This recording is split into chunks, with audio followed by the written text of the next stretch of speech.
ఎత్తివేయాలి అక్రమ కేసుని వెంటనే. వదిలాలి ఎర్ర జెండా, వదలాలి ఎర్ర జెండా, వదిలాలి ఎర్ర జెండా. జిందాబాద్ జిందాబాద్ జిందాబాద్ జిందాబాద్ జిందాబాద్.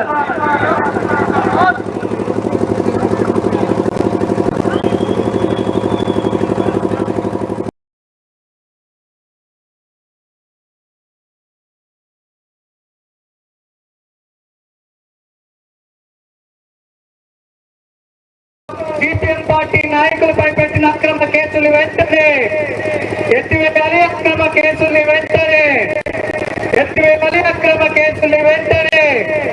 వదిలాలి ఎర్ర జెండా, వదిలాలి ఎర్ర జెండా, వదిలాలి ఎర్ర జెండా. జిందాబాద్ జిందాబాద్ జిందాబాద్ జిందాబాద్ జిందాబాద్ జిందాబాద్ జిందాబాద్ జిందాబాద్ జిందాబాద్. వదిలాలి ఎర్ర జెండా.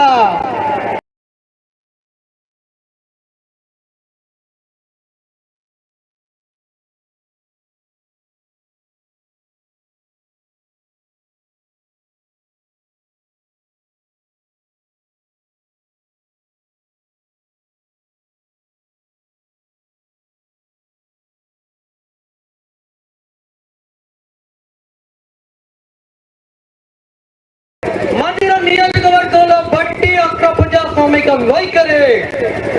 వదిలాలి ఎర్ర జెండా. నిరంకుశానికి వ్యతిరేకంగా పోరాడే ఎర్ర జెండా. మందిరం నియోజకవర్గంలో నశించాలి బట్టి నిరంకుశ పాలన, బట్టి నిరంకుశ పాలన, బట్టి పోలీసుల బెదిరింపులు, చూసుకొని బెదిరింపులకు తిరుగుతున్న పోలీస్ నిరంకుశ వైఖరి. బట్టి అండదండలతో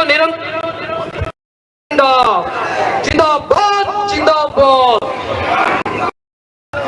బట్టి నిర్బంధ, బట్టి నిరంకుశ. బాబు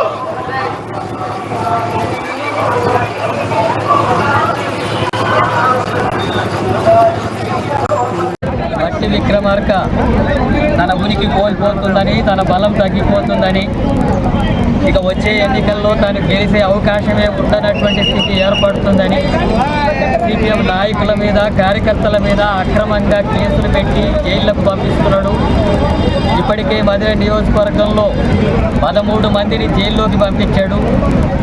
ఇటీవల రామారావు హత్య జరిగినటువంటి పాతర్లపాడులో ఎలాంటి దౌర్జన్యమంతా కూడా వాళ్ళే చేసినా, కాంగ్రెస్ వాళ్ళే చేసినా 25 మంది మీద, అట్లాగే డివిజన్ కార్యదర్శి గోపాలరావు మీద కేసు పెట్టారు. అట్లాగే ప్రభాకరు ఎరుపాలెం మండలానికి సంబంధించినటువంటి మండల కార్యదర్శి మీద కూడా అక్రమంగా కేసులు పెట్టారు.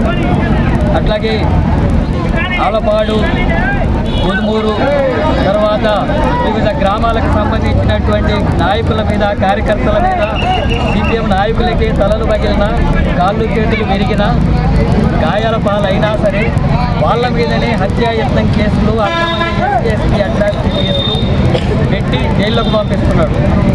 ఈ రాష్ట్రంలో కానీ దేశంలో కానీ ఎక్కడైనా దళితుల మీద దాడులు జరిగినా, గిరిజనుల మీద దాడులు జరిగినా, మహిళల మీద అత్యాచారాలు జరిగినా, అనగానటువంటి తరగతుల హక్కుల కోసం పోరాడి అవసరమైతే జైళ్లకు, ప్రాణాలకు తెగించి పోరాడుతున్నటువంటి సిపిఎం నాయకుల మీదనే అక్రమ కేసులు పెట్టి, అట్లాగే అట్రాసిటీ కేసులు పాల్పడడం అనేటటువంటిది జరుగుతుంది. ఈ చర్యను సిపిఎం పార్టీ రాష్ట్ర కమిటీ తీవ్రంగా ఖండిస్తుంది.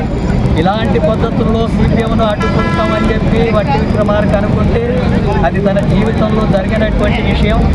ఇటువంటి ప్రతిఘటనలు చేసి రామారావు లాంటి హత్యలు చేసినటువంటి నేపథ్యంలోనే సిపిఎం పార్టీ మధుర నియోజకవర్గంలో మరింత బలపడింది. ఖమ్మం జిల్లాలో కూడా మరింత ఎరపెక్కి పోరాటాలకు సన్నద్ధమవుతుంది.